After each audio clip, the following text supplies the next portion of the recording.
Alright you guys, what's up and welcome back to the 98 English course. In today's recording we're going to be talking about Unit 3, Work and Business. So let's hop right in. Obviously we start with the key vocabulary and then we move on to the listening.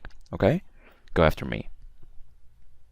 Achievement, advertisement, agriculture, applicant, application, background, bank, bank clerk, boring, builder, bus, bus driver, cooperative, comfortable, computer, confident, construction, employee, employee, employer, employment, explanation, factory, farm, farmer, finance, friendly, government, hobby,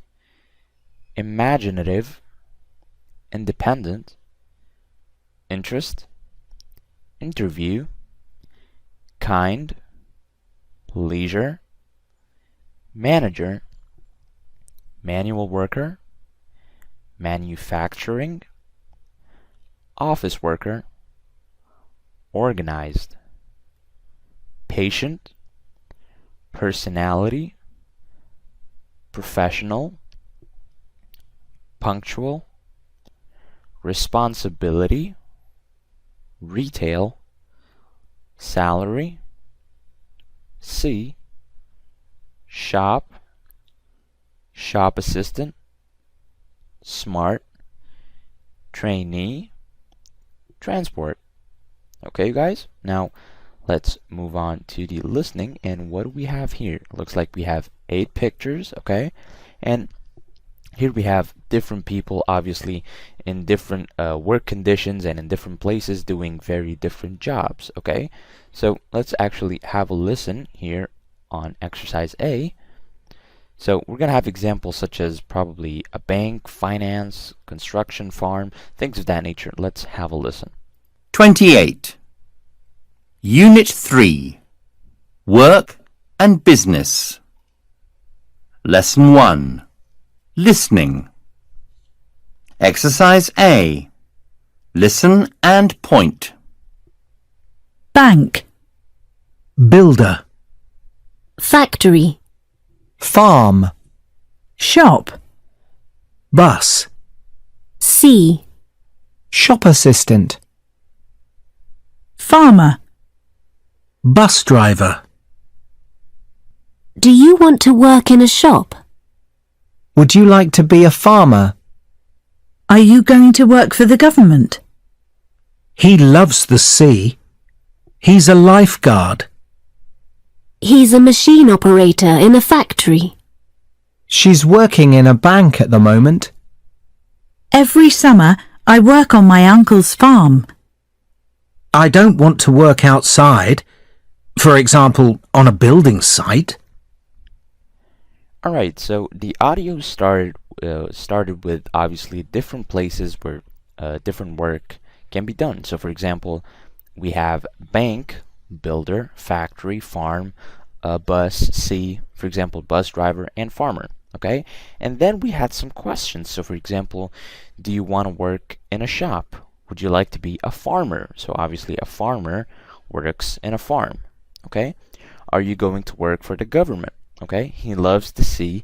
He's a lifeguard. Obviously a lifeguard is someone that works near very close to the sea or a swimming pool. Okay? He's a machine operator in a factory. Okay, so this guy or this fellow right here, he's obviously operating a machine, so he works in a factory. She works in a bank at the moment. Okay, so she's probably an accountant or many different positions in a bank. Okay, so let's actually move on now to exercise B. Here we have listen and match the employment sectors and the photographs. Okay, so we're gonna be here. We have the same pictures, okay, but we're gonna have to label them, obviously with agriculture, construction, finance, on the number in which we hear them, okay? You guys will get the idea once we start this. Here we go. 29. Exercise B. Listen and match the employment sectors and the photographs. She works in a bank. She's in finance. Okay, so she works in a bank. We can tell that this is a bank and finance. Obviously, things related to money. So 1 will be finance, okay? They are builders. They're in the construction sector. Okay, so they are builders, obviously, number 2. And they are in the construction sector. So here we have construction, the word, so construction will be number 2. He works on a machine in a large factory. He's in manufacturing. Okay, so he works on a large machine in a factory, so he's manufacturing. So 3 will be manufacturing. He grows crops and raises animals on a small farm. He's in agriculture. Okay, he grows crops on a small farm, probably a farmer, and he is in agriculture. So agriculture will be number 4. He's a lifeguard on the beach. He's in the leisure industry. He is in the leisure industry. Obviously, depending on the pronunciation, you can say leisure or ledger. Both are correct. Okay? So here we have lifeguard in the leisure industry. So number 5. She's a minister. She's a very important person in government. Okay? Obviously, she's a minister and someone that works in the ministry. Any ministry is an important person. So number 6 will be government. He's a bus driver. He works in the transport sector. Transport sector. Here we go. So where are we at? Number 7, because he's a bus driver and he's working in the transport sector. She's a shop assistant. She's in retail. She is a shop assistant, so she works in retail. So, right? So here you guys go. 4, 2, 1, 6, 5, 3, 8, 7. Okay? Pretty easy stuff so far. Now let's move on. Okay. Here we have exercise C. Let me actually open this up. Okay. So what do we have? We have listened to part of a lecture about employment in the UK, and then we're going to have to complete table 1. Okay, so here's what I want you guys, because this is actually quite long, so at around 3 minutes. So we're going to only play it once, alright? And what I want you to focus on, you're going to hear a lot of information. So make sure you have like a note or this right here.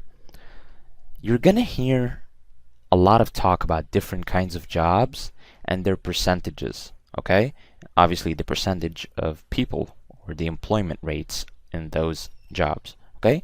So focus on these information right here, okay? Here we go. 30.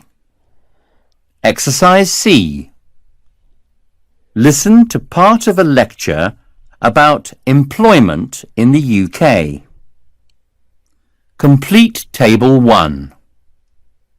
I'm going to talk to you today about employment sectors. Perhaps you are thinking already about work after university. Which sector do you want to work in? I'm going to tell you about employment sectors in the UK. Then I'm going to ask you to do some research into employment sectors in your country. Okay, so first, where do most people work in the UK? According to a survey by Labour Market Trends in June 2004, most people in the UK work in the government sector. Does that seem strange? Remember, most doctors and nurses work for the government. Most teachers in schools, colleges and universities work for the government. And of course, there are many clerks and typists in local government offices. 28% of people in the UK work for the government in one way or another. Okay, so let me actually pause this for a second here. So as you can see, this is what it means to work for the government. So obviously this is the transport industry, for example. Here we have agriculture, here we have manufacturing, okay? So this is the most suitable picture, or pictures I should say, that represents working for the government. And she said, if you guys were paying attention, that 28% of the of employment in the UK, people work for government. Okay? Now let's move on. 28%. In second place in the survey, we have the leisure and retail industries. Leisure and retail. Leisure means hotels and holiday travel. Retail means shops, of course, and supermarkets. Britain is a popular holiday destination, and 20% of people in Britain work in hotels, restaurants, and shops. Okay, so let me pause it here. So obviously UK is a popular place for tourists as well. So here we have the leisure industry, for example. So we have shops, obviously fashion shops, restaurants, that sort of thing. And here we have the picture of a swimming pool, obviously representing, you know, swimming and obviously going to the sea and things of that nature. So she said there's about 20%, so 20% of the population works in the leisure sector, okay? Finance is in third place. 16% of people, that's 1/6, work in banks, insurance companies, etc.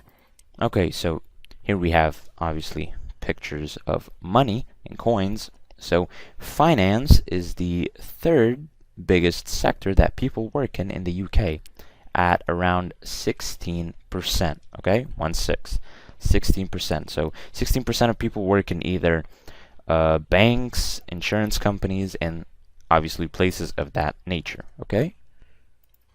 So that's government first, 28%, leisure and retail second with 20%, and finance third on 16%. What's fourth? Agriculture, perhaps? No, not nowadays. At one time, most people in Britain worked on a farm, but now only 1% are in agriculture. Okay, so here we have pictures of agriculture, right? So once upon a time in the UK, agriculture was really popular, but nowadays, since obviously the world is constantly changing and advancing better or getting better and better every decade, it's now at around 1%, okay? So that's quite low actually. Manufacturing is not very important now either, but still 15% work in that sector. Okay, so she said that manufacturing is really not that important in the UK currently. So we know that things can change and probably will change in the future, obviously depending on the country and other factors. But for now, around 15% of the population still works in that sector.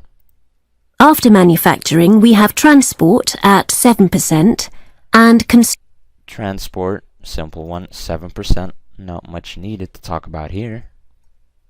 construction at 6%. And construction right below it at 6%. Okay, so this is the picture for construction, a shovel and a helmet. Other industries like fishing make up the remaining 7%. Okay, so now with these numbers we have around 7% remaining, and these are called other. So for example, fishing and other job sectors that are not really noticeable, so around 7%. So now we get a total of 100% for all of these different job sectors.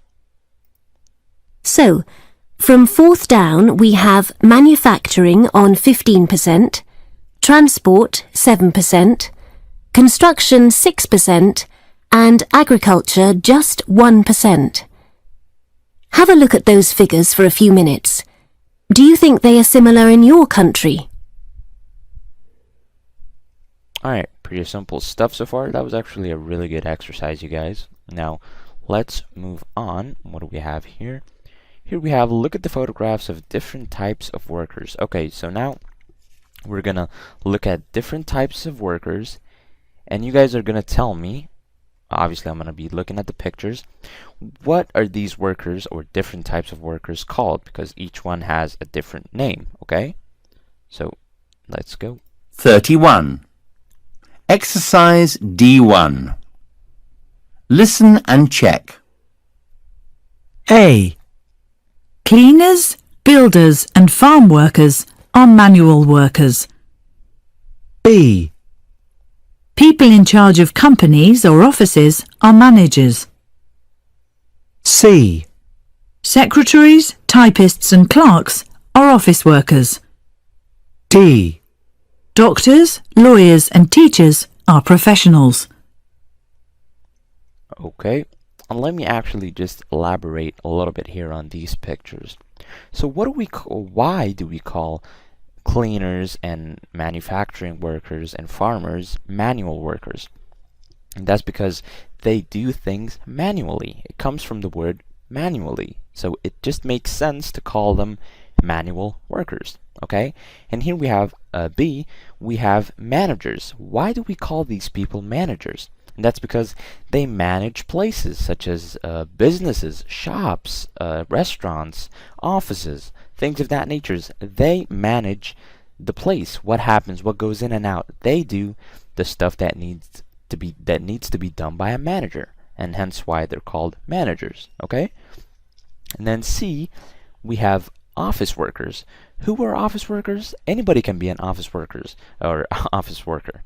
Okay, so we have an accountant, a typist, a programmer, a secretary. Okay, so all of these people work in an office. Mind you, by the way, managers can also work a lot of the time in offices, but these guys spend most of their time in an office. Okay, so hence why they're called office workers. And finally, we have professionals. So why are these people called professionals exactly? And I think part of the reason is obviously the prestige of being, for example, a surgeon or a doctor or even a lawyer, a judge, for example. But I think also another big part of it is the fact that they take so many years out of their lives to study for their said profession. So for example, you can't just be a doctor on 2 years of university, for example, or perhaps a surgeon. A surgeon takes years upon years to perfect his skill in order to be successful. You know what I mean? Hence why they're called professionals. Same thing with a judge, for example. He spends many years as a lawyer first. Okay? Now you guys get the idea. So now that you guys know a little bit about different workers and what their names are, let's actually listen to the next part of the talk, and let's hear what the speaker says about each type of job. Okay, so we're gonna be talking. We have different traits for different people that do different jobs. So for example, we have manager, professional, office worker, and manual worker, and we have some words here. So boring, comfortable, easy, hard, high salaries, interesting. All these traits can be, found in different places of work. Okay, so let's have a listen. 32. Exercise D2. Listen to the next part of the talk. What does the speaker say about each type of job? Okay, we have heard about employment sectors. Now let's look at another important point about jobs. There are different kinds of jobs. What kind of job do you want to do? Are you going to be a manager? Managers often have interesting jobs, but they work long hours and they have a lot of responsibility. Or do you want to be a professional, like a doctor or a lawyer or a teacher? Professionals earn high salaries in most countries, but you must do many years of study. What about office work? Do you want to be an office worker? Some people think office jobs are boring, but they are often quite easy, and you work in comfortable conditions. Finally, perhaps you would like to be a manual worker. Perhaps you want to work with your hands. Manual work is usually hard, but some people like working outside, and Some people like making things. What kind of worker do you want to be? Alright, so now let's solve, or I should say do the table here. So we have manager. Let's actually start with that. And what do you guys think are the traits of being a manager? And based on what we just heard, she said that managers have quite an interesting job. So I'll say it's an interesting job, okay? However, managers can really have long hours of work, like not your average 7 to 8 hours, even more sometimes, okay? And that brings me to my next point, responsibility, you guys. Managers have so much responsibility on their hands. A business could come crashing down if a manager is not careful about what he's doing, or if he's, doing things wrongly, okay? So managers have a lot of responsibility, long hours. However, their work can be quite interesting, depends on how you look at it, okay? Now, let's move on to professional workers. And it's a known fact that professionals make high salaries. Everybody knows that a surgeon makes so much money. However, you must, and notice how she said must, you must complete years upon years of study, okay? Like, trust me, you're not gonna be a surgeon at 22 years old. That's not how it works. You're gonna take time. You're gonna start your career when you're in your 30s if you're a professional, okay? So, years of study is needed, and obviously you get high salaries. Now let's move to an office worker, and this is personally, my favorite, and I'd say it's for a lot of people as well, because it offers kind of a nice combo between things. So it can definitely be boring, depends on how you look at it, and if you're someone that's an extrovert, so someone that likes going out, that likes meeting people, that likes talking to people, this job, or this job type I should say, will probably be quite boring for someone like you, sitting for 7 hours a day on a desk, basically just staring at a screen. This can be really boring, right? However, work or not, you're basically in relatively, or not really, it's relatively easy, right? That's what I'm trying to say. So the work itself is really not that hard compared to, like, for example, a surgeon that has to do heart surgery every 2 days, right? So your job is nowhere near as tough. You get the idea? And you're working in comfortable conditions. So you have your own office for the most part. I know some people work in cubicles, but for the most part, you have your own office, you have your own air conditioner, you're having fun, cup of coffee, things are looking good, okay? Now, let's go and move on to manual worker. And I think a lot of people don't like being a manual worker. Some people are either brought into it because, his or her whole family were doing it like so, or he simply likes to work with his hands, because in my personal opinion, this is the hardest type of work. Because, so I'd say it's hard, right? And based on the audio, it is hard, right?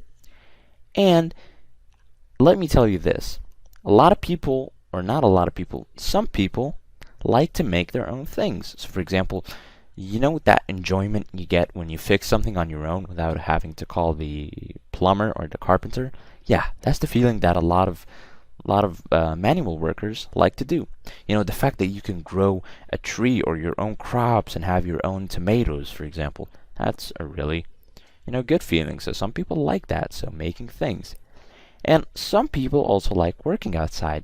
Some people hate the idea of being stuck in an office all day, every day, five days a week for, years at a time. Okay? So outside here. Okay, you guys? So after you've seen the differences between each one, what do you guys think is the best one for you personally?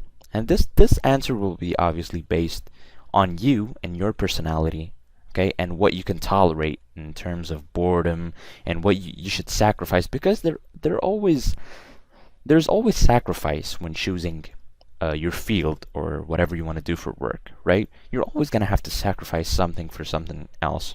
You know what I mean? For me, obviously, I'm the type of person that enjoy. I can handle sitting for long periods of time doing office work, but I do think that over time it may get repetitive very quickly. So you're gonna have to find a trade-off or a job that balances the two. I know a lot of people love the professional work, and actually a lot of people or a lot of teenagers are willing to put in the years of study, except when they realize in their 5th year that they hate being a doctor, and then their life is about to fall apart. But I'm just kidding, by the way. This is sarcasm. Okay, so you have managers, obviously, and a lot of office workers become managers over time. That's what you guys don't know. So a lot of people can become managers. It's not, one type of job and it's said and done. Okay, let me know, or let your friends know and your classmates know what your preferred work style is. And now let's move on. So what do we have? Okay, so here we have exercise E, and you guys, this is actually a pie chart. I know you guys know this. We talked about this before in the 97 course, right? Predict the numbers and percentages, right? So listen to the last part of the talk, right? So here we have a table, right? We have, we're gonna complete it, okay? So it's a U.S. employment by type of worker, obviously on August 2010. And here we have the number of people in millions. So if I write 1 here, or 7 or 8 or 20, it means 20 million, so in millions, right? And then beside it is its percentage based on 100% percentage. Okay, you guys? Pretty simple stuff. And this is obviously based on 120 million people. So the numbers here should all correlate to 120 million in the end. All right? So let's have a listen. 33. Exercise E2. Listen to the last part of the talk. How easy is it to get each type of job? Well, the world is changing. At one time, nearly everyone was a manual worker. But what about today? It is difficult to get accurate figures for different kinds of jobs, but I have some information from the United States. In the United States, there are about 120 million people with a job. 50 million are manual workers. 50 million, that's about 42% of the workforce. Okay, so manual workers in the US, obviously based on 120 million people working, we have 50 million of those in manual work, right? And that's about 42%, right? So 42 means, yeah, that's 42% of the whole workforce in manual work, okay? In second place, we have office workers. There are about 35 million office workers, which is 29% of the workforce. Okay, so second we have office work, and office workers come at around 35 million, right? And around 29%. Okay, so 29% of the workforce in the United States is office workers or office workers. Next, we have professionals.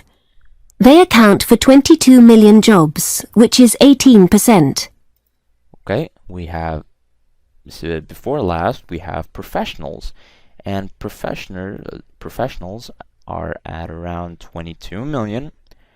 And what is that? Around 18, right? So yeah, 18% of the workforce are professionals. Okay? Finally, there are managers. There are 13 million managers in the USA. That's 11% of the total workforce. Okay, and finally, we have managers. So managers come at around 13 million, and percentage is 11. So 11% of the workforce are managers. Now, let's check. Do we have anything else? Okay, nothing. So now, take a look at this pie chart, you guys. Now, I talked about this before, but let me say it one more time. When I'm looking at a pie chart, I want to try my best to look at the biggest one first. Okay? Okay, so here, for example, I want to write these 4 types of workers onto the pie chart. So I have 4, so blue, red, green, and purple, right? I want to put each one based on how big the color is. So for example, I have the color blue here, and it's the first one here. And here we have the first, or not the first, I should say, the biggest, right? So we have 50 million people working as manual workers, right? And that's about 42%. So it only makes sense for me to say that the blue, or the color blue, represents manual workers. Okay? So manual workers. Okay, you guys? So the color blue has to be manual workers. Not because it's first, but because it's the biggest in terms of numbers. Okay? Coming in second are office workers. They are at around 35 million and 29%. So based on these numbers, they come in second. So the red goes to actually, hold on. You see, I made a mistake myself here.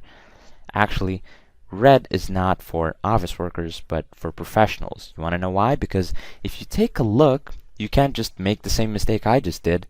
You got to take a look and see the bigger color. So here I can clearly see that green is a little bit bigger than red and purple. So based on that, I can say that green is office workers. Okay? Or is for office workers. So office workers. Okay? But what is red for? Red is actually for professionals, because professionals come right under office workers at around 22 million people and around 18% of the workforce. Okay? So red is for professionals. Professionals. Oh, let me actually go back. Okay? And finally, we have purple, and purple is for the last type of workers, and that is managers, at around 13 million and at around 11% of the workforce. So the color purple is for managers. Okay, you guys? And that is how you label and read a pie chart. Okay, so now looking at it, blue, manual workers, here we have it, take a look. Professionals, red. Office workers, green. Managers, purple. Okay, you guys? Pretty simple stuff. Now let's move on. Alright, you guys, so now moving on to lesson 2, speaking. Here we have 8 pictures, just like the previous section on the listening. We have 8 pictures, again, different people doing different kinds of jobs that have different names. Okay? So here, for example, we have someone working in the agriculture industry, right? He's probably a farmer, okay? Or a fruit picker, for example. Here we have the manufacturing industry, all right? So let's actually take a look at exercise A here. Here we have name the employment sectors, right? Okay, so I already named 2. We're going to continue with them. And then we have name some jobs in each sector. Okay, so like I said, for example, we're going to name the job sector. So number 1, we have agriculture, obviously. And some examples of work can be farmer, farm worker, and fruit picker. Okay, and then we have number 2. Obviously, that is the manufacturing sector. And examples on that include engineer, factory worker, factory manager. Right? And then we have number 3. This looks like finance, right? So examples include bank clerk, accountant, bank manager, and etc. Okay? And then we have number 4. This is obviously construction. We can say builder, carpenter, painter, electrician. Okay? And then we have number 5, and this looks like leisure, you guys. So, for example, sports trainer, hotel receptionist, waiter. Okay? And then we have number 6. What is this? Oh, this looks like retail. So I can say probably shop assistant, shop manager, checkout operator, and for example, shelf stacker, right? And then we have 7. And this, you guys remember when in the previous section, in the listening, we talked about how in most countries a lot of doctors and engineers and such work for the government, right? So for this, I can probably say government. I can say doctor, nurse, teacher, and politician, right? And finally, we have 8, and this looks like transport. So we can say bus driver, train driver, and so on, okay? Car driver, Uber driver, all of these are correct. Now, let's actually move on to this because I'm actually really excited about this. So look at the flow chart. You guys remember the charts, pie chart, bar chart, and flow chart. It gives advice on career planning. Now let me elaborate actually before we have a listen here to Paul and Jane. So this is a flow chart. You can see different places, and looking at it from afar you probably wouldn't understand what the hell's going on. But once you take a closer look, you'll understand that with this chart everything is connected based on questions. So the participant usually answers some questions, obviously based on the flow chart, right? And based on his answers, he can get the best outcome for him, or in this case, career, right? So let's now take a listen to Paul and Jane, okay? And after that, we're going to answer which sector is good for Paul. Here we go. Have a listen. 35. Exercise B. Listen to Paul and Jane. Which sector is good for Paul? What kind of job would you like to do after college, Paul? I don't know, really.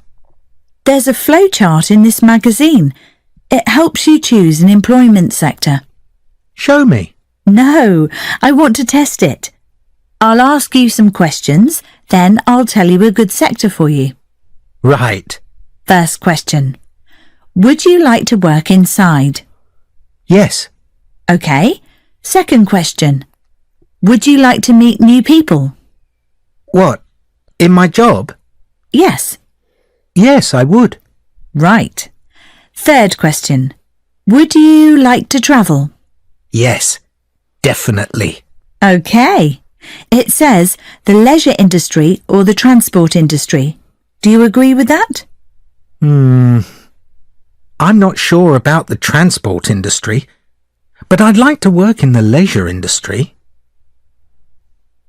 Okay, you guys, so now that you kind of have an idea of how a flowchart works, let's try it one more time, right? So here you go. You have the first question, work inside. And what does work inside mean? Basically, it means working in an office, right? In a company, inside a building.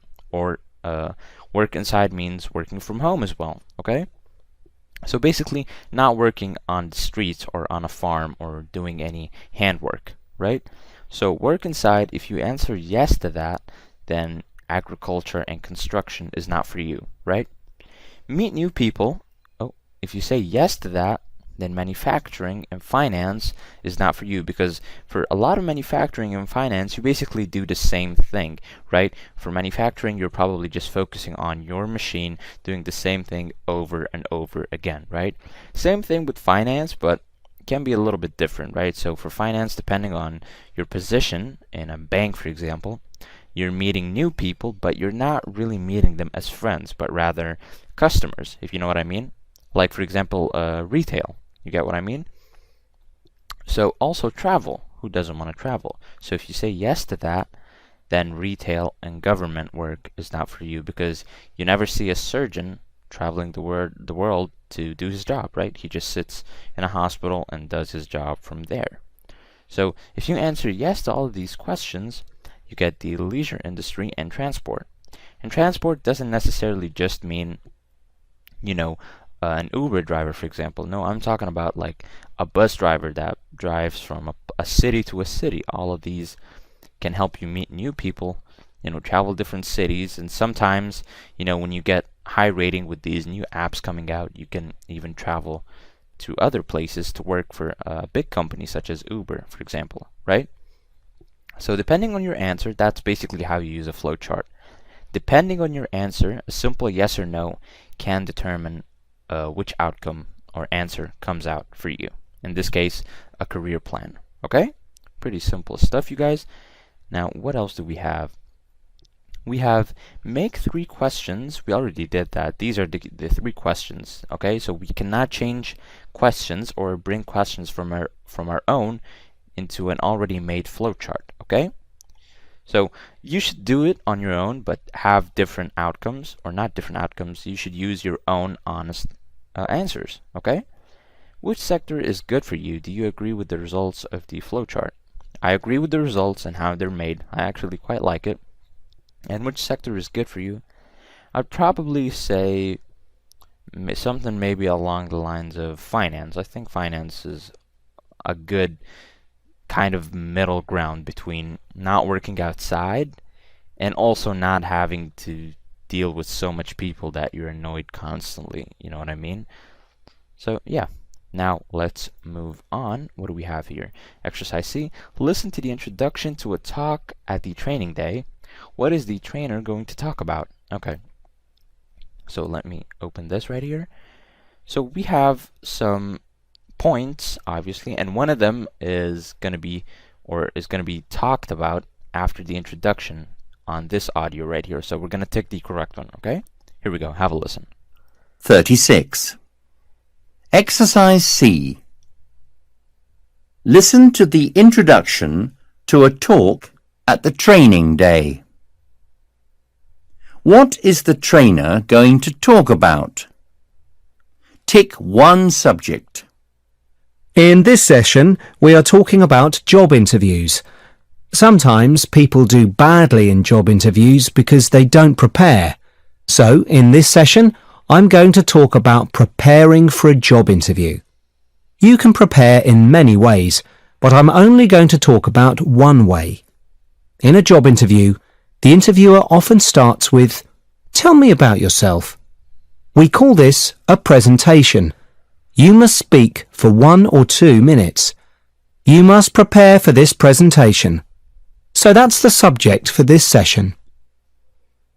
Alright, so he talked a little bit about, job interviews in this introduction right here. He talked very briefly about job interviews and what you must do, and how usually job interviews start with the question, "Tell me about yourself," and a lot of people seem to get confused, and they should be saying stuff about themselves for 1 or 2 minutes. I mean, a lot of people say that you don't know the value of 1 minute until you work out, but I beg to differ. I think during an interview, it's probably like a minute feels like an hour. Anyway, so he talked about definitely not choosing a career, starting your first job, nope, writing your resume, although that is a part of the process, it's not what he was talking about. Preparing your presentation. This is the one that we're looking for right here. He said being able to present yourself as soon as that question arises. So the answer is preparing your presentation. Okay? Now let's move on to exercise D. Listen to the next part of the talk. Okay, so we're going to have a continuation now after the introduction. Okay? What can you talk about in your presentation? Number the areas that the trainer mentions. Okay, so now he's going to get into a little bit more detail of what should you say in your presentation, because a lot of people, they don't know what to say. They mess it up when asked a simple question, what do you, or tell me about yourself, for example, okay? So, achievements, hobbies, background, interests, career plans, personality, and education. Okay, so we're gonna number these. So he's gonna be talking about them, and we're gonna be numbering these. Right, here we go. 37. Exercise D. Listen to the next part of the talk. Okay, so let's look at some areas for your presentation. Firstly, you can talk about your background. This means your family and your hometown or city. Maybe your nationality too. Okay, let me pause it for a second here. So number 1 will be background. So you usually start your answer with talking about your background. So you can talk about your family for a bit, hometown, nationality, but make sure it's not excessive. Okay? Next, talk about your education. Tell the interviewers about your school and your university. Tell the interviewers about your subjects. Why did you choose your subjects? Which exams did you pass? Okay, I'm going to pause it again here. So number 2 will be education.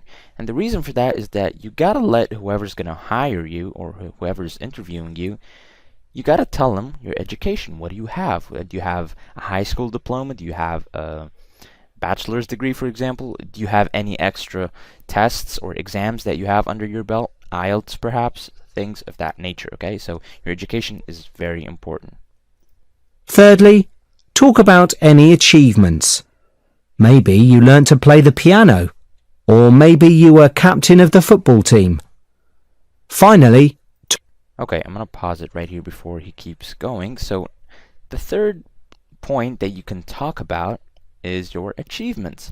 You can talk about really big achievements, obviously if you've achieved them, or you can, if you're just, if you're a 22-year-old still looking for a job, you can start with some small stuff. So for example, learning to play the guitar. It's not an easy instrument, right?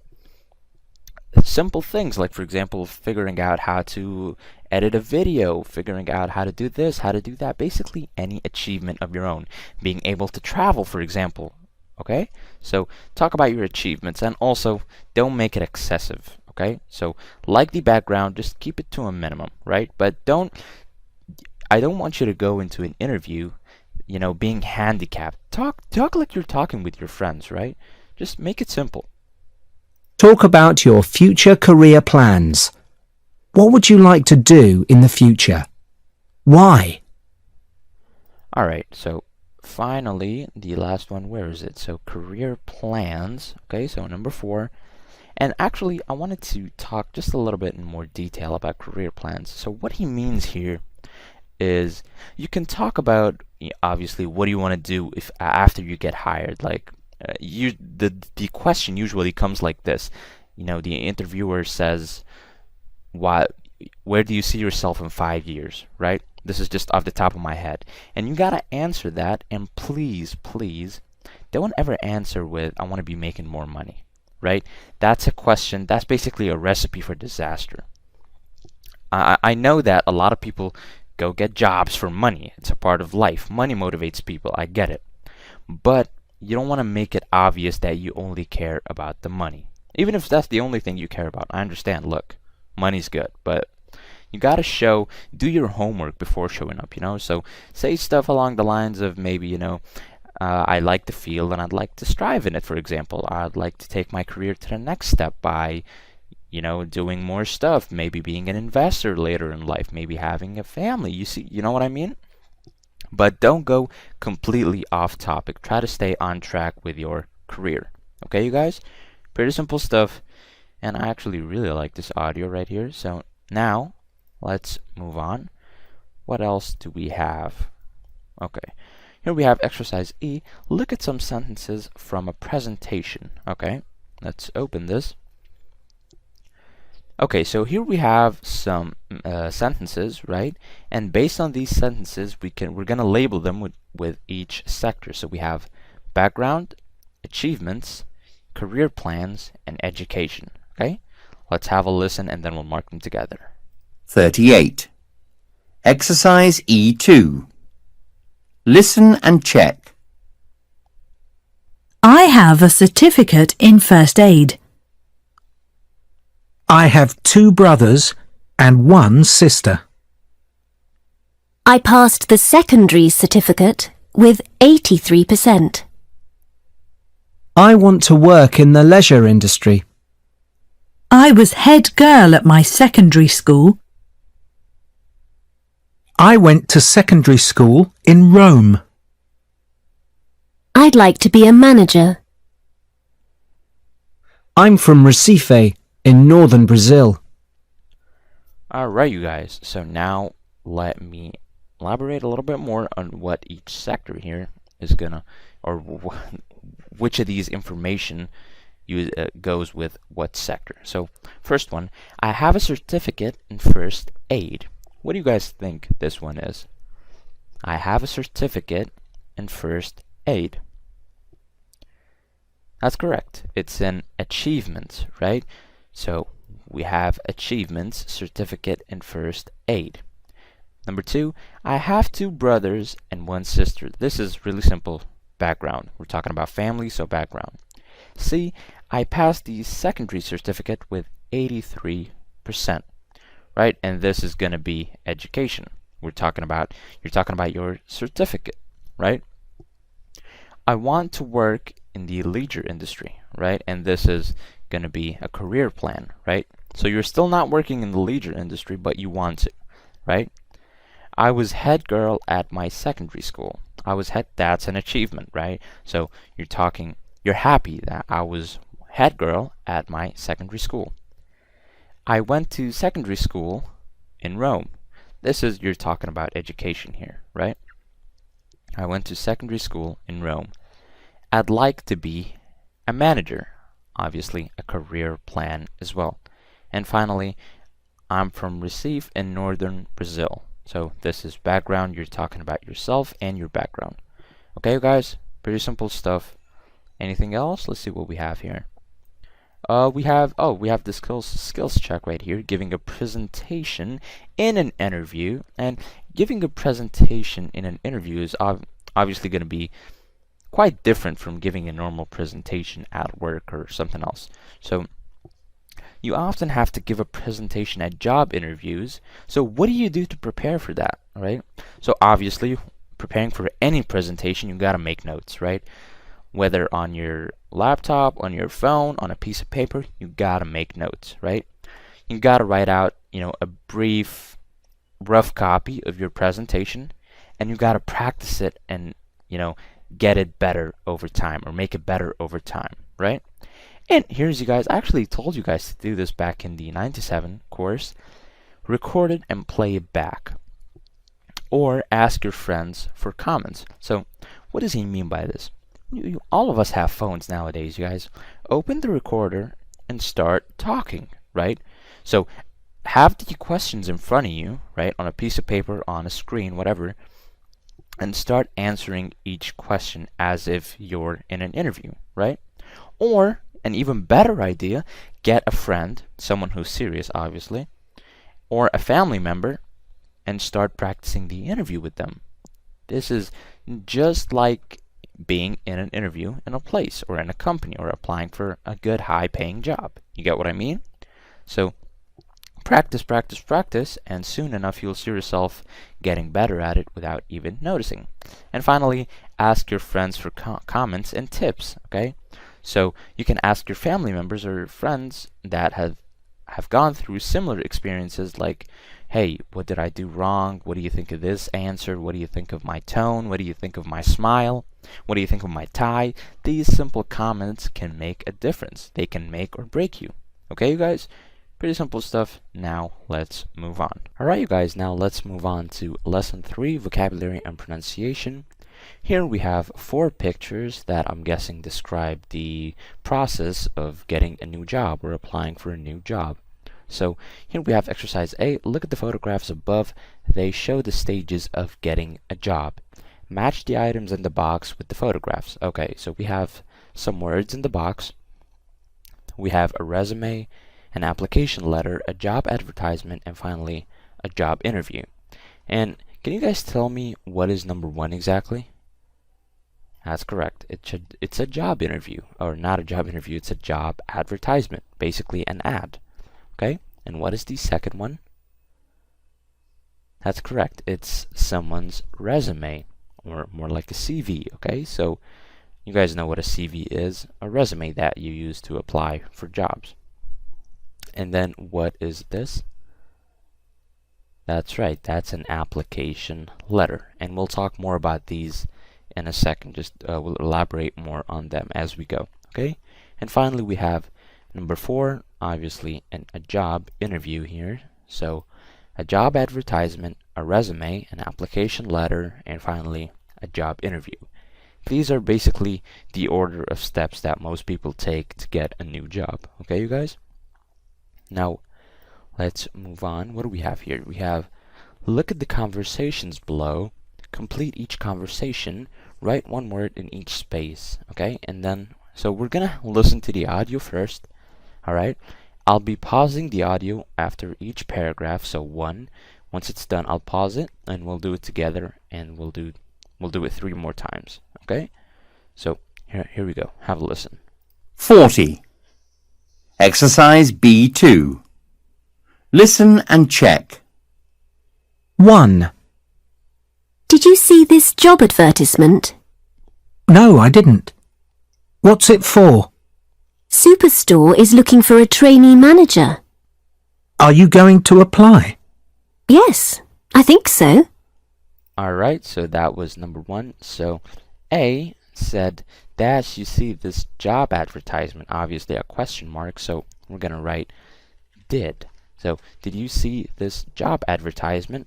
B answers, no, I didn't, or no, I did not. So, didn't, what's it for? Obviously a store named Superstore, dash, for a trainee, looking for a trainee manager. So, Superstore is looking for a trainee manager. And then B, we have dash, you going to apply? Asking a question, and we're going to say, are you going to apply? A answers, yes, I think so. So yes, I think so. Okay? Easy stuff so far. Let's keep going. 2. Can you help me with my job application? Sure. What's the problem? They want my resume and a covering letter. What do I put in the letter? Tell them about yourself. Then tell them the reasons that you are applying for the job. Okay, that was number 2. So here we have A says, dash, you help me with my job application. So I'll say, can you help me with my job application? B, sure, what the problem? So we'll probably say, what is the problem? Okay, or what's the problem? Using an apostrophe S. Both are correct. They want my resume and a covering letter. What do I put in the letter? That's what she said. So they want my resume and a covering letter. What do I put in the letter? B answers by saying, I think it was tell them, or them's already written. So tell them about yourself, then tell them the reasons that you are applying for the job. Okay, you guys? 3. Thank you for coming to the interview. Thank you for inviting me. Let's start with some background information. Certainly. Tell me about yourself. Alright, so number 3, thank you for coming. What's that? That's correct. Thank you for coming to the interview. Then A says, thank you for inviting me. C, let's start. What did she say? Let's start with some background information. A answers, certainly, and the great question that everybody fails at apparently, tell me about yourself. I was kidding, by the way. You prepared for that question, you set yourself up for success. 4. This is the manager of Superstore. We met yesterday at the interview. Oh, yes. Hello. Hi. We would like to offer you the job of trainee manager. That's wonderful. We want you to start in the purchasing department. Yes, of course. Okay, now let's do this. This is the manager of, of Superstar. Or Superstore, not Superstar. We met yesterday at the interview. Okay? Oh yes, hello. Hi. We would like to offer you the job of trainee manager. Okay? That's wonderful. We want you to start in the purchasing department. So in the purchasing department. And finally, yes, obviously the word of course. Okay? Pretty simple stuff, you guys. Now, let's move on. What do we have here? Here we have make phrases using the verbs and nouns below. And let me actually open this so you guys can get a better view here. Okay? So here we have see, apply for, write, prepare, have, talk about, earn, and work. Okay? These are verbs, and here we have nouns, and let's try and make, some phrases. So obviously, what do we use with see? I can say, see a job advertisement, right? And then apply for, what do you apply for here from these nouns? That's correct. You apply for a job, right? And then we have write. What do you write when preparing for a job? That's correct. You write a resume. Prepare a presentation. You guys remember when we talked about preparing a presentation for your job interview? And then obviously have an interview. Talk about yourself. Earn a salary. And finally, work long hours. All these three are in the correct place. Okay? So as you can see, still, these phrases are actually in correct order of getting a job most of the time. So, see a job advertisement, apply for a job, write a resume, prepare a presentation, have an interview, talk about yourself, earn a salary, and finally, work long hours. Okay? What else do we have? Here we have, look at the words in the table. Okay, so let's actually open this right here. Okay, complete the table with the missing words. Okay, so we have verb, noun as in a person, and finally an adjective, right? So we're going to be using kind of the same word but in different situations. For example, if it's a verb, noun as in a person, and if there's, room for adjective, we'll do that as well. Okay? So here we go. We have the noun application. What is the verb? I can say apply, right? Is that not a verb? I'm applying for something, so that's a verb. Apply. Noun becomes application. Noun, but as a person, becomes applicant, you guys. Okay? Applicant. And no adjective, right? What's the second word? Here we have noun, person, we have employer. So that means the verb will be employ, when you employ someone to work for you, right? So employ. Noun will be employment, right? Noun, employment. And I can also say here for noun, person, employer, and I can also say employee, right, you guys? And for adjective, I can probably say unemployed. So un, and here I can say employed. Okay? Here I have, for the noun, I have interview. So for the verb, I believe it or not, I can also say interview. So both are correct. So interview as a verb or interview as a noun depends on how you use it in a sentence. Okay? And for noun as a person, I can say interviewer, right? The guy giving the interview. And I can same as employer and employee, interviewee. Okay? I don't know how I said that, but interviewee. Okay? Here we go. All right, you guys? And for adjectives, nothing. And here we have qualify. For noun, I can say qualification, right? You guys know that. So verb, qualify, noun, qualification. Okay? And then I don't have a noun, person, doesn't let me write it down. And here we have, for adjective, I can say unqualified, right? Unqualified, unemployed, right?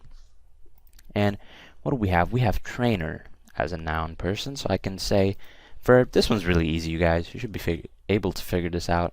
So for verb, I can say train.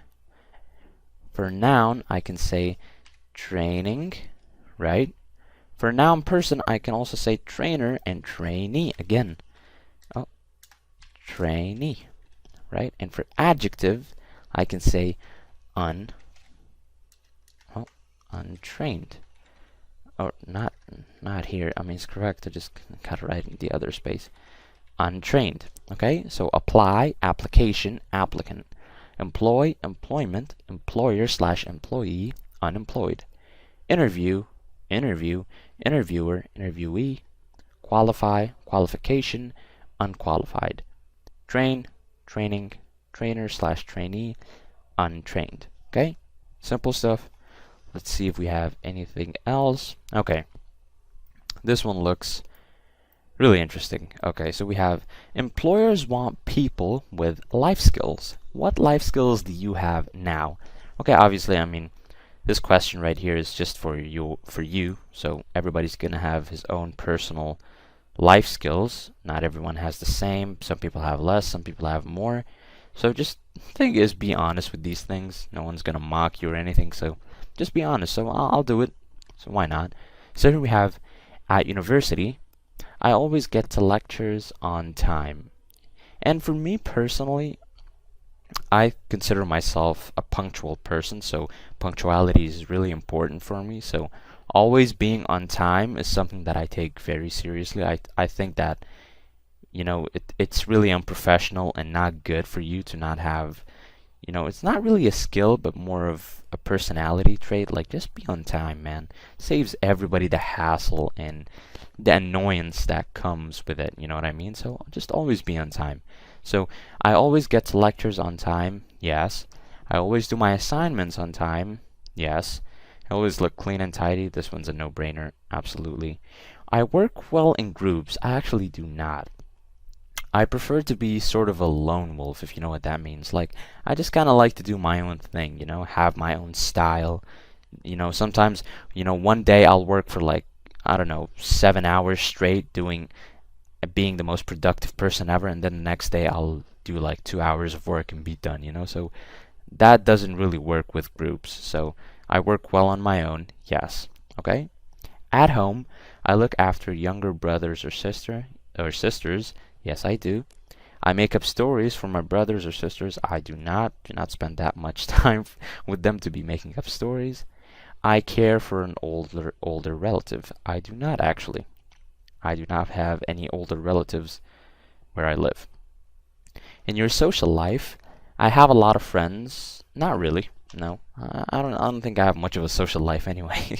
So I have a lot of friends. I do not. I think that's a good thing though. Like, I have not too much friends or too many friends, but you know, the people that I have in my life are people that I can actually trust. You know what I mean?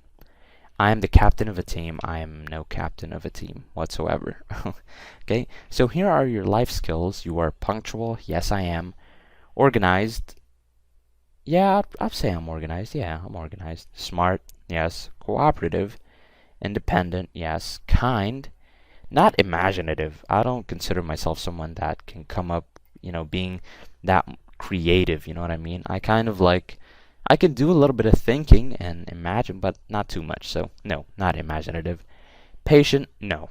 I am not patient at all. No, I'm someone that can get mad very quickly if things go south, so gotta work on being patient. Friendly? Absolutely. And finally, confident. Yes, I am confident. Okay? So these were my answers. Please state your own answers and be honest. And I'll see you guys in the next one. Alright, you guys, now moving on to lesson 4 reading. Here we have exercise A. Look at the text opposite, read the heading and the introduction. So you guys know when we read a text, we usually start with the heading and introduction, and like we know, we pause for a second to think about what the text is going to be about. Okay? So let's have a read. What is the point of going on? Do you ever say to yourself, I don't want to study anymore. I'm going to leave school or university and get a job. In this article, we look at 2 good reasons to continue and get good qualifications. Okay? So based on what I just read, he's giving me a multiple choice question here. What is the article going to be about? Okay, so based on the heading and the introduction, okay, we have the reasons for getting a job, the reasons for leaving school, or the reasons for continuing with your education. So based on what I just read, I can confirm that the text is going to be talking about the reasons of continuing with your education. Okay, you guys? Now let's move on. What do we have here? Okay, so this looks like a a comprehension, basically, for this article right here. So what we're going to do, so we make things easier, obviously I'd like for you to pause the video right now and actually have read by yourself and try solving exercise both B and C, right? And now I'll be reading all of this article right here, all of it, and then we're going to be solving B and C together, right? So here we go. What is the point of going on? Do you ever say to yourself, I don't want to study anymore. I'm going to leave school or university and get a job. In this article, we look at 2 good reasons to continue and get good qualifications. In many countries, research shows that higher education is very important for your future. Firstly, you earn more money because you have good qualifications. People with no qualifications do not get good jobs because most managers want qualified people. Well-paid jobs are usually better jobs too, because they're more interesting. In addition, unqualified people have jobs, but they do not often have a career. Well-qualified people usually start a career after university. They start at one level and they get promoted every 3 to 4 years. You need to make a career plan. Ask yourself, what employment sector am I going to work in? Where would I like to be in 2 years, 5 years, 10 years? Secondly, you may lose your job and you may become unemployed. However, well-qualified people are not that common, so a person with qualifications can usually get another job. A well-qualified person can continue his or her career with a different company. The message is clear. Go on to higher education, get good qualifications, and you will soon have enough money for clothes and CDs and an interesting, well-paid job. And don't forget to make a career plan. Alright you guys, now let's take a look at the research here and these different charts. So let me explain how to read this chart right here. You guys are probably like, what the hell is this? Basically a kid is drawing on this article. But no.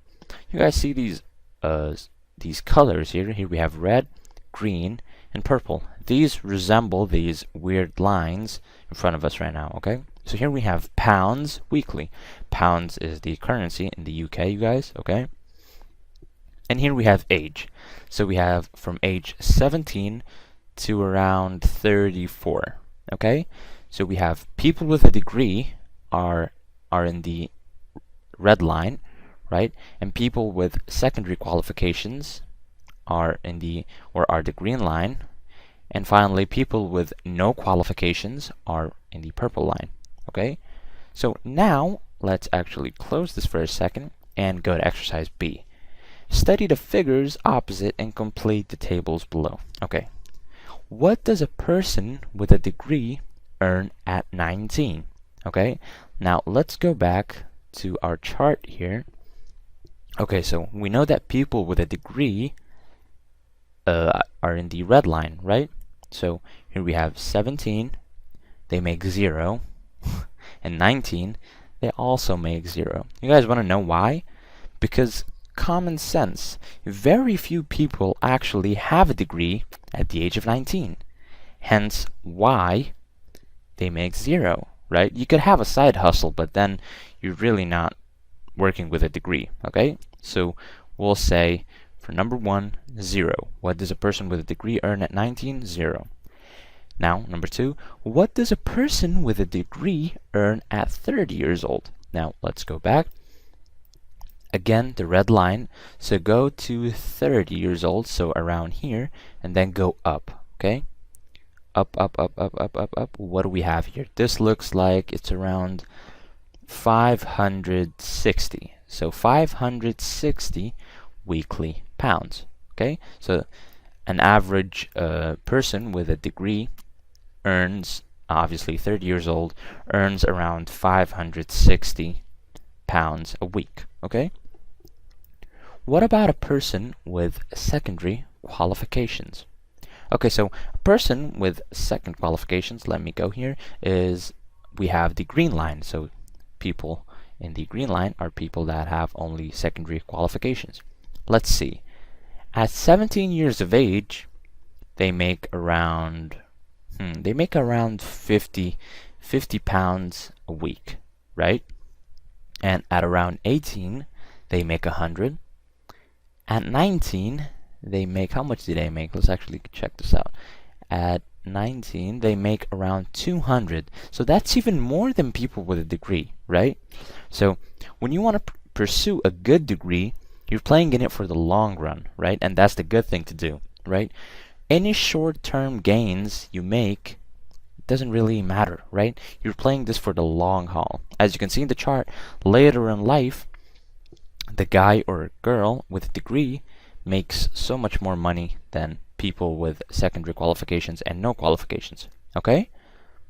So, to answer question number 3, what about a person with secondary qualifications? We'll just say, based on each age, it ranges from either 50 to 450 pounds weekly, depending on the age. Okay?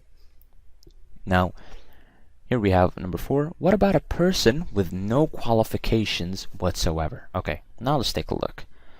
So a person with no qualifications, obviously the purple line here, starting from 17 years of age, actually makes more than a person with secondary qualifications at the age of both 17. Oh yeah, no, that's just 17. So 17. The average person with no qualifications makes around 150 weekly pounds, or pounds weekly, right? And at around 19, that number goes up to around 200, so 200 pounds weekly, and goes a little bit more, so at around 220 pounds weekly at the age of 21, right? And as you go, it kind of remains stable. It doesn't really go much higher than that, but at around, I'd say 31 is when they hit the 300 pounds weekly mark, right? And only 2 years later, they make around 350 pounds, okay, weekly. So, not the best, but hey, people gotta live somehow. Okay, now let's check this out. Number 5, what happens to a person with a degree at age 22? So let's go to 22 here. This looks like 22, okay? And a person, he said person with a degree, right? Yes.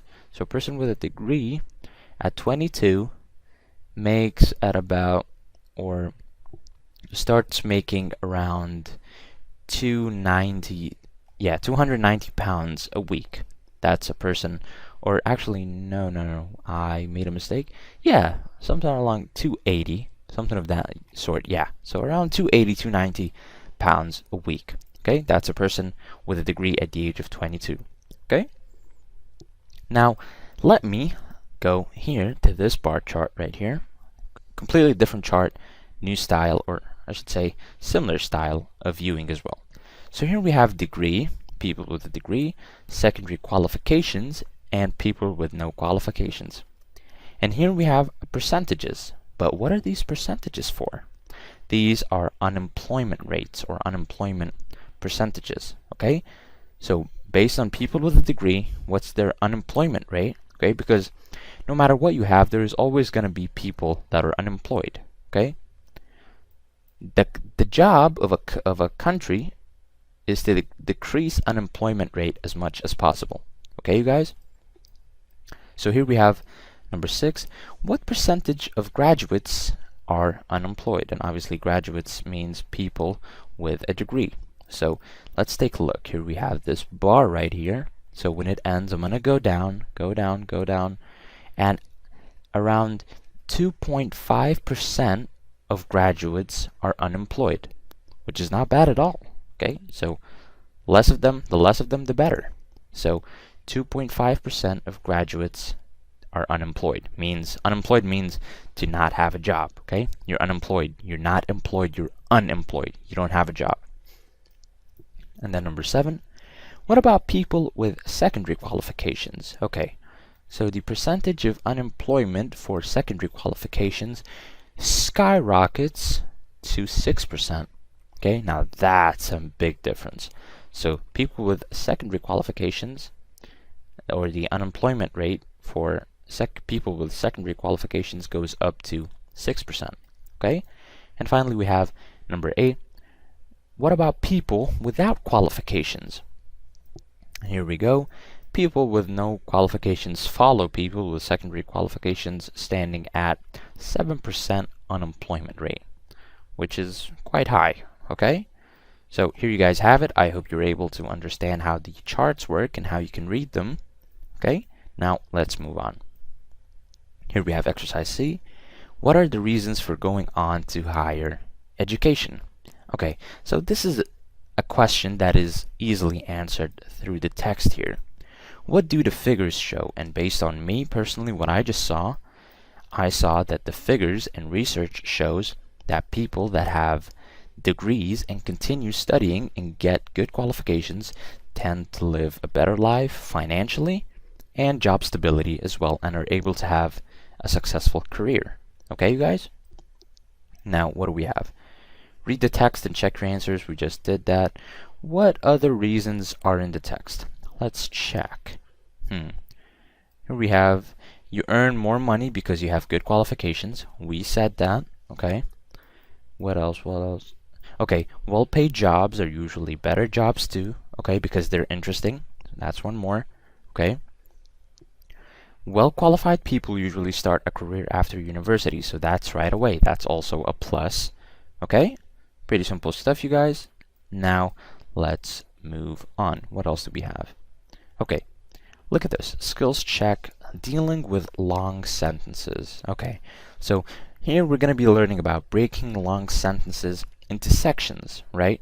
So here we have these words, and, or, but, because, so. Okay? These words often join two clauses. Okay? What do I mean by all this? Right? So let me give you an example and you'll understand. So if I say, people with no qualifications do not get good jobs, and here we have a word that joins these two sentences, you guys, because most managers want qualified people, right? So these words join two sentences together, right? So this is the subject, people with no qualifications, verb, do not get, object, good jobs, and here we have the joining word, because, subject again, most managers, verb, want, object, qualified people. And just a quick tip, the subject of the second clause usually comes after the joining word. Okay, so here we have the subject right after the joining word. Okay, you guys? Now, look at the highlighted sentences in the text. Okay, so we have this highlighted text in yellow. What is the joining word in each sentence? Let's take a look. So, firstly, you earn more money because, joining word, because you have good qualifications. People with no qualifications do not get good jobs because, again, so joining word, most managers want qualified people. Okay, so the joining word here is because. Okay, now here we have, in addition, unqualified people have jobs, but, okay, the word but here is the joining word, but they do not often have a career. They start at one level, and so and is the joining word, and they get promoted every 3 or 4 years. Okay, here we have, secondly, you may lose your job, and, so and is the joining word as well, you may become unemployed. However, well-qualified people are not that common, so a person with qualifications can usually get another job quickly. Okay, you guys? Pretty easy stuff. Now, let's move on. What do we have? Here we have exercise E. Guess the meaning of these words or phrases from context. Okay? So, we already read the text, so I want you guys to just pause the video for a second, read the text or the article one more time, and I told you guys before, and even in the 9 to 7 English course, if you don't know, the meaning of a word, always look behind it and after it in the text. So I'm sure here we have reasons. What do reasons, the word reasons, mean? It means explanations. Okay, so explaining, give your reason, give your explanation, right?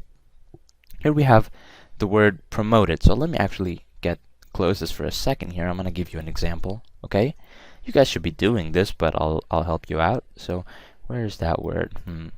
They start at one level and they get promoted every 3 or 4 years. So here we have the word promoted. What does promoted mean? So well-qualified people usually start a career after university. Simple enough. They start at one level, okay, so they're at one level in a company or wherever they work, and they get promoted every 3 to 4 years.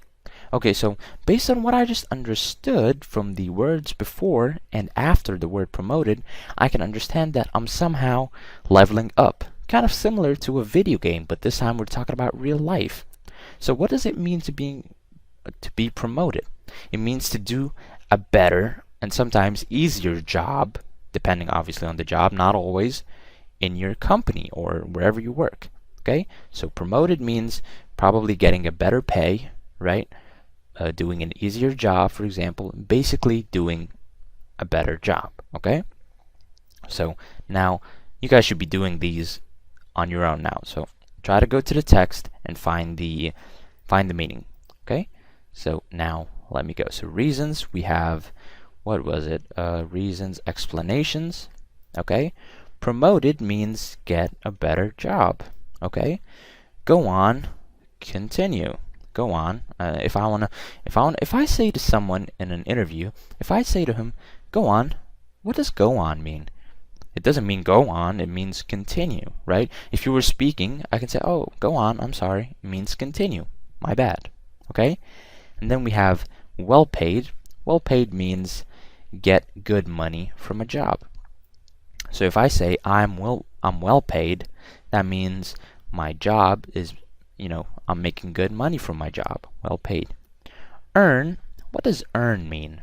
Earn means to make money or have a salary for your job, right? So I go to a job and I earn my money monthly or weekly. Okay? Here we have unemployed, and we talked about this. Employed means to have a job. You have a normal, stable job, right? Unemployed means without a job. You don't have a job anymore. You're unemployed. And finally, we have higher education is education after school. So pursuing higher education usually refers to continuing with your education after high school, right? So you're done with high school. Some people skip it and just go straight to university, right? Some people don't even have a high school diploma, believe it or not. So, hey, I'm not judging, by the way. So higher education usually means pursuing university, a bachelor's degree, and then master's, and potentially a PhD if you want. Okay? Pretty simple stuff, you guys. And yeah, that was it. I'll see you guys in writing. Alright, you guys, now let's move on to Lesson 5, Writing and Grammar, final lesson. Let's hop right in. So here we have Skills Check 1. We'll start with that because we're going to apply these to Exercise A.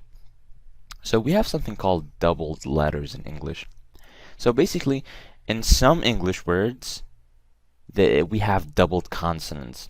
And what are consonants? Consonants are letters that are not vowels. We talked about this before, right? So, for example, if I say apple, you guys, it looks like I'm saying, when I pronounce it, it looks like I'm saying, an apple with one P. But in reality, it has a double P, right? Double consonants. Yellow. When you pronounce yellow, it's one L. However, you'll realize that when writing it down, you have to use two L's. Same thing with coffee. We have coffee, right? We don't need double F and double E, but we're going to use both, right? That's how it's done. So there is no specific rule for these words, so you basically just got to memorize them, and it will come naturally over time. And as we said, the double consonant has the same exact sound as the single consonant. Apple, yellow, coffee, communicate, assistant, million. You get the idea. All right? So now let's open Exercise A and find these. All right. So here we have write the words with the correct spelling. Okay. So these are the words without the double consonants, right? So only one consonant. We're going to have to add the other one. So what's number 1, you guys? That's correct. It's apply with a double P, right? What's number 2? That's correct. It's assignment, right? With a double S. Number 3, we have assistant with 3 S's actually. Oh, I forgot to write one down. So assistant. Okay, so apply, assignment, assistant. Excuse me. And then we have number 4, communicate. Okay, so communicate has a double M, you guys. Communicate. Okay, and then we have different with a double F. So different. And then we have million, the number million. So double L, million. And then we have offer, to offer someone something. So offer. And office, everybody knows what an office is. So office. And we have professional. Finally, professional has a double S, you guys. Okay? So apply, assignment, assistant, communicate, different, million, offer, office, and finally professional. Okay? Easy stuff. Let's move on. So here we have skills check 2 using a or an. We talked about this before so many times. So we have 3 main rules. We use a or an with nouns, so something like a job, an application, a video game, a playground. Okay? Now rule number 2, we can also use a or an in front of an adjective plus a noun phrase. So a little bit more specific. So for example, if I can say a good interview, an interesting job, an interesting game, a funny game. You guys get the idea, alright? Now, rule number 3 is what I really want to focus on. So before, we talked about how using a or an, so we used to say using an with vowels and using a with consonants. Now, check this out. Rule number 3, we use a if the next word begins with a consonant sound, you guys, right? And we use an if the next word begins with a vowel sound, right? So here he's talking specifically about the sound. So it might be a consonant, but I might be able to use an with a consonant just because of the sound. You guys know, like a word like, for example, not a word, a letter like U, for example, right? A U has 2 different pronunciation styles. I can say an umbrella, right? Or I can say university. You see the difference? That sound, okay? So that sound is called a vowel sound, and we use an with that, right? But when I say you, when I say you, that's a consonant sound. So I don't say an university. I say a university, okay? So careful with the sound, and you guys will get the hang of it. So we have examples: a useful job, an honest person, right? So I don't say an horse, right? An honest. You see that sound? And we use an with that. So an honest person. And if I say, for example, a horse, I'll use a, obviously. So here, let me actually open this for you guys right here. So we have write a or an in front of each noun or noun phrase. Okay, so now we have, you know, some nouns and noun phrases, and we're going to be using either a or an. So number 1 is job, obvious consonant sound, so a bank manager or a bank, a manager, okay, pretty simple stuff, dash advertisement, so that sound, so an, okay, email, so it has that it, so an email, office, office, so an office, okay, international, it has that it sound, so obviously an again, so an international bank, English company, again it, so an, okay, average salary, obviously an, one more time because European. Now check this out. There's an E, but we don't pronounce the E when saying European. We pronounce the U. So although there's a vowel here, we're gonna write a. So a European and not an European. Okay? You guys get the idea of how this works? Same thing here. So we have a U, which is a vowel, by the way, but the way the word is pronounced is how I'm gonna put a. So university. I don't say an university, I say a because of that U pronunciation, right? UN job, again, so a UN job. The word hour, okay? I don't say hour, right? I say hour, so an hour, right? If it was a hen, for example, I would say a hen and not an hen. So depending on the pronunciation. And finally, Xbox. This one's simple. An Xbox, believe it or not. So although here we have a consonant, we're going to use an, and just because of the XX, that it, we still have that it sound, okay, just in the form of X. Okay, so an Xbox. Now let's move on, you guys. What do we have here? Here we have skills check 3, statement plus example. So in most essays and business letters, when writing obviously business letters, we often make a statement, then give an example. The example is obviously important because it helps people or the person reading the essay to understand or simply believe the statement, right? So let me give you an example here. Here we have, I'm a very confident person, and example, I am the captain of my local football team. Because obviously being confident means, or being a captain means you have good leadership skills. Okay, so that's a statement and an example shortly after. So whenever you're making a statement, you guys, always try to kind of give an example that resembles that statement, right? So here we have another example. I'm an organized person. I always do my assignments on time. One that's really similar to this, I can say, I am a punctual person. I always arrive on time. That also makes total sense. Okay? Pretty simple stuff. Let's move on.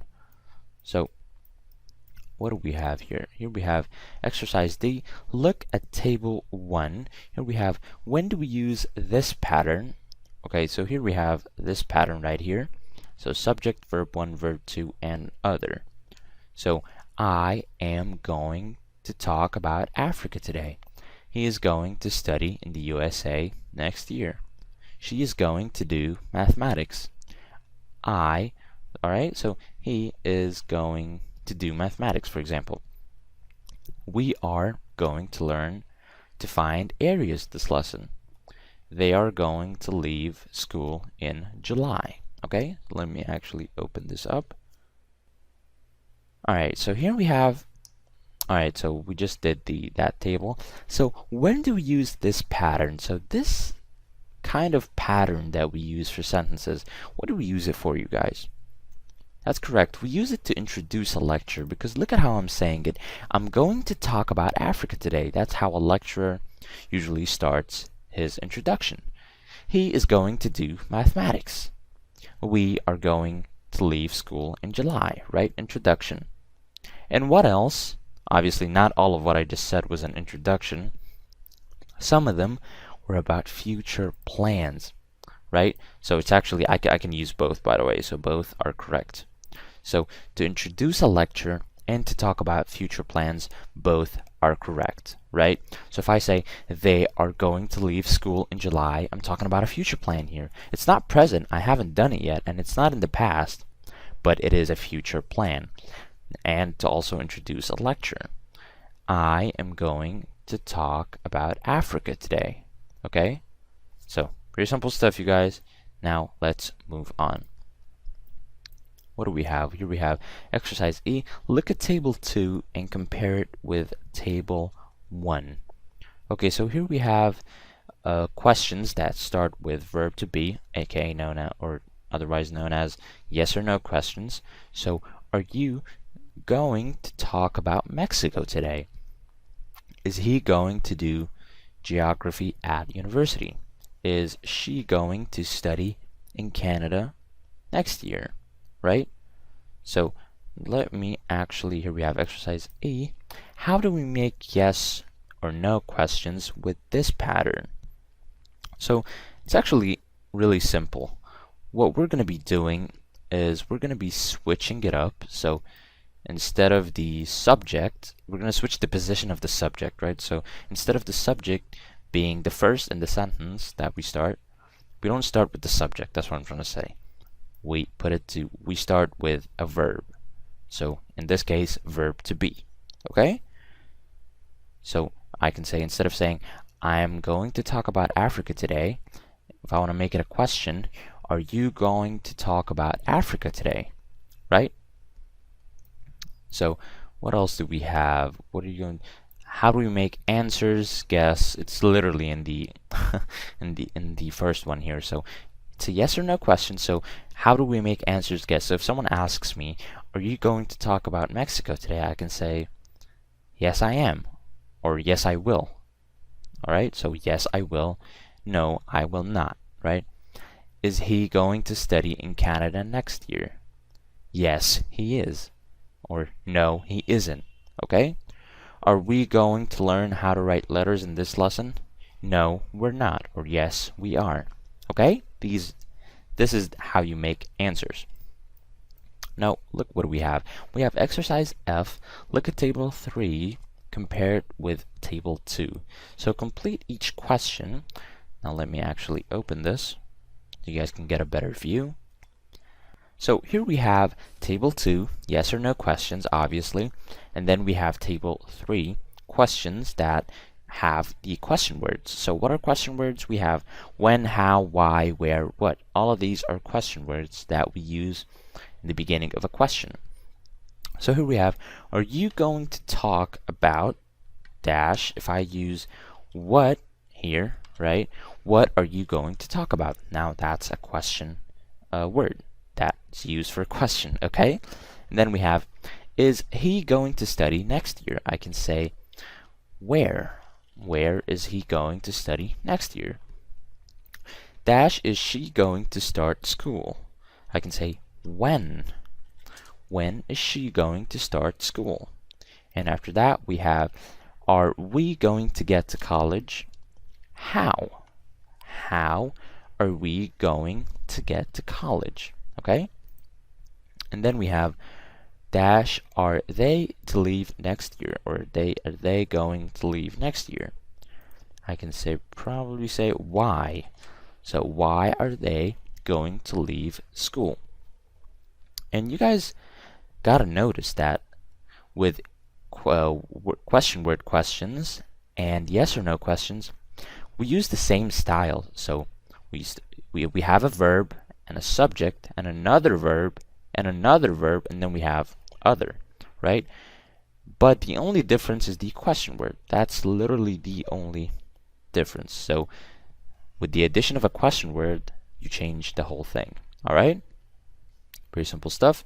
Now let's move on. What do we have here? Here we have exercise G. Look at table 4. Make 2 sentences from the table with the same meaning. Okay.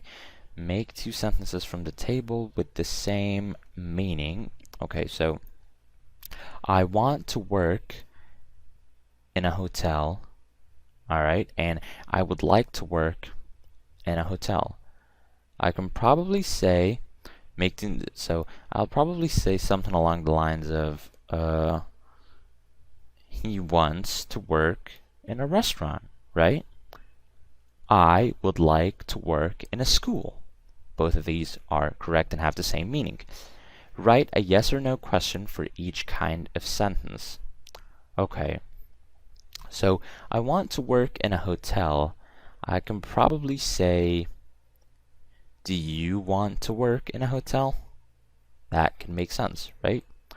And a yes or no question would probably be, would you like to work in a hotel? Right? And we actually have them right here as well on table 5.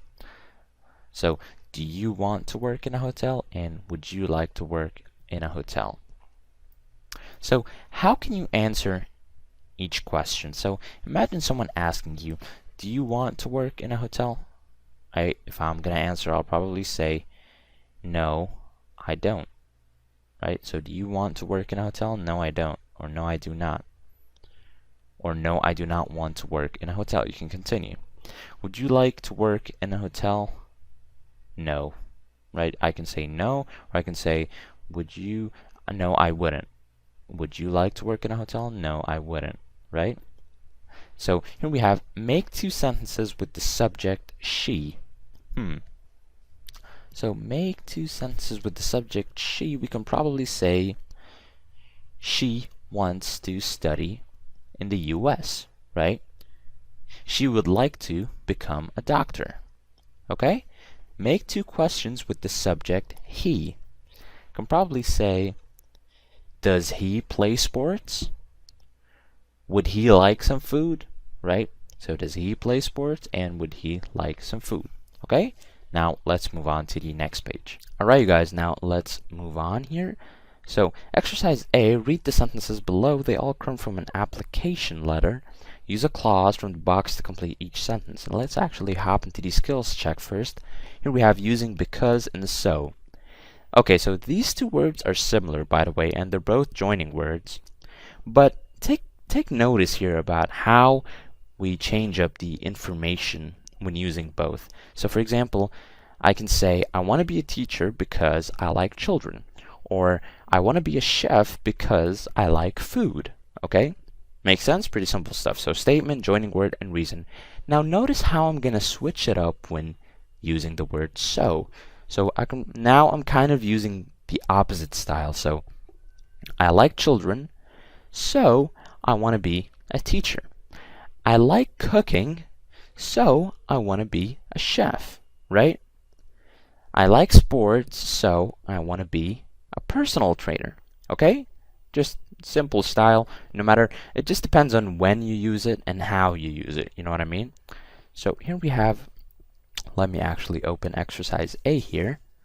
Here we have, I saw your advertisement for a trainee manager in the Daily News this morning. Okay, so this is an application letter, and we're going to have to choose and complete these sentences, okay? So number 1, I'm writing to you because probably I would like to apply for the job, okay? So I'm writing to you because I would like to apply for the job. My name is Francisa Mori. I'm 21 and I'm studying at Milton University, right? Talking a little bit about herself. What is she doing? I'm doing a degree in psychology.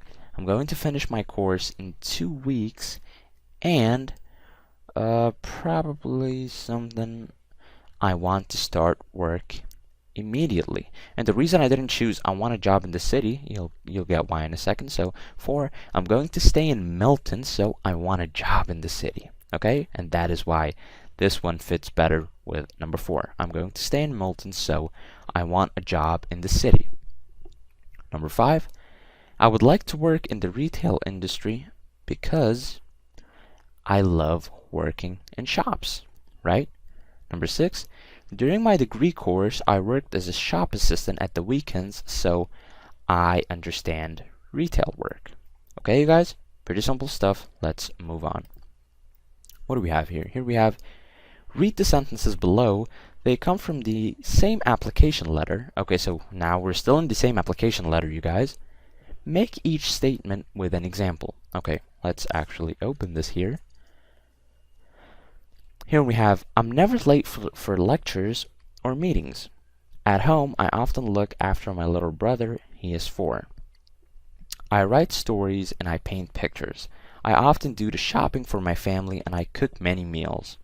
I do not ask for help on assignments. I do everything myself. I go to many clubs at university. Okay, so these are basically examples for each statement here. Okay, so for example, here we have number 1, I'm a punctual person. And that probably simply means I'm never late for lectures or meetings, right? It just makes sense. Being punctual means never late, always on time. 2, I love meeting people. So, love meeting people, that probably means I go to many clubs at university, right? You have a social life. You go outside and try and meet people, new people. Number 3, I am patient. I'm patient probably. Yeah, at home I often look after my little brother. He is 4. I mean, have you tried being patient with a 4-year-old? It's insane. I am independent. Okay. That probably means I do not ask for help on assignments. I do everything myself. And I'm actually just going to go off topic for a second here. That independent, you guys, is on. I mean, it's obviously a good trait, but for me personally, I think that getting opinions from other people is also a good way to indicate progress, as long as you do not let it cloud your judgment, right? So taking criticism and opinions from other people is good, but please work on yourself and do not let it ever cloud your judgment, okay? Here we have, I am an organized person. That is probably, I often do the shopping for my family and I cook many meals. Yeah, you're probably an organized person if you do that. And finally, we have number 6, I am an imaginative person. And yeah, I write stories and I paint pictures. Okay? Pretty simple stuff, you guys. Examples for our statements. Now, let's move on. What do we have here? Here we have, how can you start and end a business letter? Choose one starting phrase and one ending phrase. So he wants one only. So, no, give me a second here. What do we have? We have good morning. Okay. Hello, how are you? Hi, sir. Dear Mr. or Mrs. or dear sir or madam. So out of all of these, I think the best one would probably be dear sir or madam. Just because, you know, you're talking to someone that you don't know, so you're trying to be as formal as possible. So you can't just start with hello, how are you? You're not talking to your friend. You're talking to someone that you've never talked to before. Okay? And for ending the business letter, we have best wishes, goodbye, yours faithfully, lots of love, see you later, and yours. I think the best one would probably be yours faithfully, and right after that, just write your signature down. That would be good. Yeah, because you can't just say lots of love. You've never met the guy before. See you later. Imagine saying see you later to your future boss that you don't even know if you're going to land the job or not. Okay? So, starting, it's best to say dear sir or madam, and ending with yours faithfully plus your signature. Okay? Now, let's move on. What do we have here? Okay. Read the sentences and circle the correct word or phrase in each case. Okay. So here we have, I would like or liking a well-paid job. I would like a well-paid job. I don't would like to work inside. I don't want to work inside. I already said don't, so I can say would like after that. I don't would like to work inside is wrong, so I don't want to work inside. He would like to leave school, or he would, never say woulds, so he would like to leave school. Okay? Number 4, she wants work for the government or to work for the government. Okay? This is a form of verb after want. So she wants to work after the government, or to work for the government, not after the government. 5, do you would like to go on to college or want to go on to college? So obviously, do you want to go on to college?